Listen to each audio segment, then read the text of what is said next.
E olá meu povo, olá minha galera, olá minha família, como é que vocês estão? Tudo bem? Meu nome é Nicolas e hoje estou aqui trazendo mais um videozão aqui para vocês, um videozão abençoado de palavra aqui para abençoar o seu dia, sua casa, sua família. E essa palavra abençoada aqui, uma pequena palavra curta, breve e rápida, mas que eu espero que possa estar tocando e abençoando a sua vida. Amém? Então vamos lá, livro de Mateus capítulo 17, versículo 14, onde diz o seguinte, no meu subtítulo: A cura de um menino com um demônio, e assim diz a minha tradução.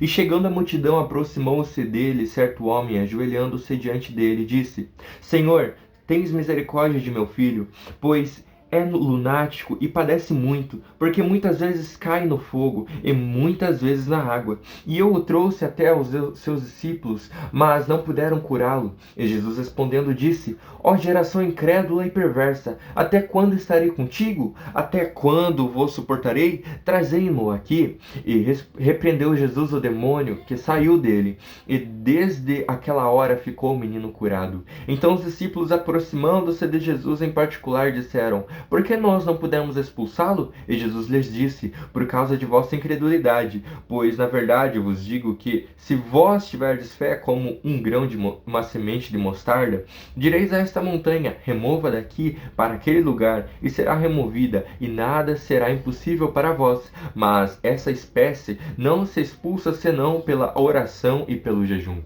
E bom, essa palavra que eu quero estar trazendo é totalmente voltada sobre a questão da incredulidade. Porque aqui é retratada uma história onde um homem, pai, levou o seu filho, aonde estava com um demônio que estava atuando na vida daquela criança. E ele levou até os discípulos de Jesus, porém os discípulos de nada conseguiram fazer. E quando aquele pai levou até o Jesus, ele falou que tinha levado os discípulos, mas os discípulos não foram capazes. Logo que Jesus fala: Ó geração incrédula e perversa, até quando estarei contigo? Até quando vos suportarei? E trazei-mo aqui. Aonde foi que Jesus repreendeu aquele demônio, aquele espírito que estava atuando na vida daquela criança, e aquela criança foi curada, e desde aquele momento ela ficou curada. Então, aqui eu quero estar retratando sobre a questão dos discípulos. Porque os discípulos, por que os discípulos? Por que, como, por que eles não conseguiram fazer aquilo, sendo que eles estavam com Jesus, vendo os milagres? Tanto que antes dessa situação aqui, os discípulos já viram Jesus multiplicando para 5.000 pessoas e para as 4.000 pessoas, os pães, os peixinhos, já viram muitos milagres que Jesus tinha operado. Até antes disso daqui, muitas coisas maravilhosas aconteceram, como os discípulos Pedro, Tiago e João viram Elias e Moisés aparecendo no monte junto de Jesus. Então eles viram muitas coisas acontecendo, mas por que eles não conseguiram acreditar naquilo que eles estavam fazendo? Porque existia uma casta de demônio, a casta de demônio a qual Jesus revelou aqui, que era a incredulidade. E essa casta de demônio só sai por jejum e por oração. E quando Jesus se referiu ao jejum e oração, muitas pessoas tendem a falar que o jejum e oração era pela vida do menino. Então os discípulos tinham que ter jejuado pela vida do menino para depois desse jejum irem lá e repreender. Mas na verdade o jejum da oração nunca foi pelo menino, nunca foi pelas coisas que nós íamos fazer, mas o jejum e a oração sempre foi por nós, para que as castas de demônios que estão sobre nós, as castas de demônios que estão em nós, possam estar saindo, porque pelo poder da oração e do jejum, as castas de demônios que estão sobre nós saem, para que nós possamos ter a fé, acreditar, uma fé de qualidade, não uma fé grande e nem uma fé do tamanho de um grão de mostarda, mas uma fé de qualidade igual a um grão de mostarda, que por mais que seja pequeno, quando é uma semente, quando ele cresce e floresce, ele se torna uma grande árvore. E é sobre essa fé de qualidade que Jesus se refere, que quando você tiver uma fé, por mais que seja pequena, mas uma fé de qualidade, essa fé vai mover grandes coisas, porque uma fé pequena de qualidade vale mais do que uma grande fé sem qualidade. Porque do que adianta você acreditar e crer tanto, mas não ter uma qualidade de uma fé suficiente que vá mover a montanha. Mas uma pessoa que vê coisas pequenas, mas tem uma fé de qualidade, acreditando, jejuando para que as casas de demônios de incredulidade não venham impedir ela de ir, fazer e realizar. Se ela tiver essa fé de qualidade pequena, minúscula, por mais que seja pequena, mas de qualidade.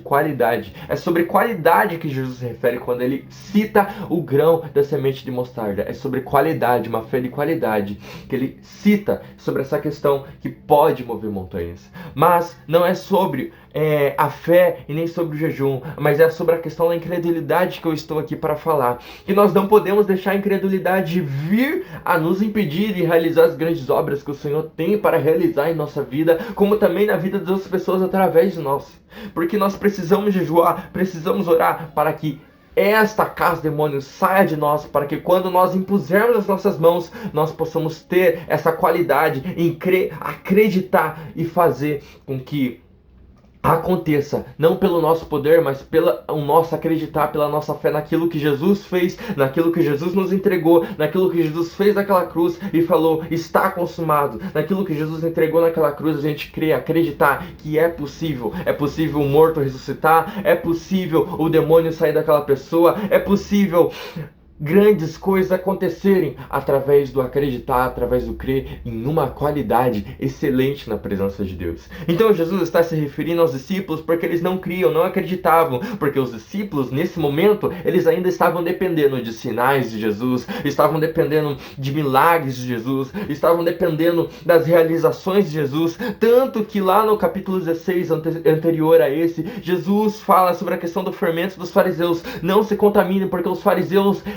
eram pessoas dependentes de que Jesus mostrasse milagres para que eles pudessem crer, mostrassem sinais para que eles pudessem acreditar e falar, esse é verdadeiramente o Messias, esse é verdadeiramente Jesus, o Messias, aquele que o Senhor enviou. Mas os discípulos estavam sendo contaminados por esse fermento, mesmo Jesus falando para não se contaminar, porque o que os discípulos estavam fazendo? Estavam seguindo a Jesus, estavam pregando, mas não estavam realmente acreditando e crendo totalmente naquilo que era possível, porque eles estavam dependentes de sinais e de milagres para acreditar de que vai acontecer, de que vai fazer. Tanto que ali na frente, quando Jesus fala sobre a morte e ressurreição dele, os discípulos não acreditam de verdade, de coração naquilo, até que Jesus vá naquela cruz e seja crucificado por nós e por todos, para daí os discípulos verem, alguns, no caso Tomé, ver Jesus ressuscitar e ali poder crer e acreditar de todo o coração. Então, existe uma casta de incredulidade, existe uma questão que nós precisamos jejuar e orar, mas é por nós, é para nós, para que quando nós formos enviados, nós possamos fazer e realizar as obras do Senhor sobre a nossa vida. Por isso, não vive em uma vida de incredulidade, viva em uma vida de acreditar e crer naquilo que Jesus fez naquela cruz, de tomar posse sobre o está consumado de Jesus naquela cruz, de tomar posse sobre aquilo que Jesus fez por nossas vidas, porque precisamos crer, acreditar e confiar naquilo que Jesus fez, não dependendo de sinais e de maravilhas que Jesus possa realizar, mas acreditando naquilo que Jesus já fez naquela cruz, porque Jesus não tem que provar e nem mostrar nada para nós hoje, porque ele já mostrou lá na cruz o amor que ele tem por nós e as maravilhas que ele tem para nós através do manual, do cardápio aqui que temos em nossas mãos, que é a Bíblia Sagrada. Então, que possamos viver em uma vida de acreditar, crer, uma vida de excelência na presença de Deus e com uma fé de qualidade perante Ele, para a honra e glória dele. Esse é o meu videozão, eu espero que você possa ter gostado desse vídeo, dessa palavra, que possa ter tocado e abençoado sua vida. E é isso. Só tenho a dizer que Jesus te ama. Até o próximo vídeo. Falou e fui. Tchau. Beijão e até a próxima.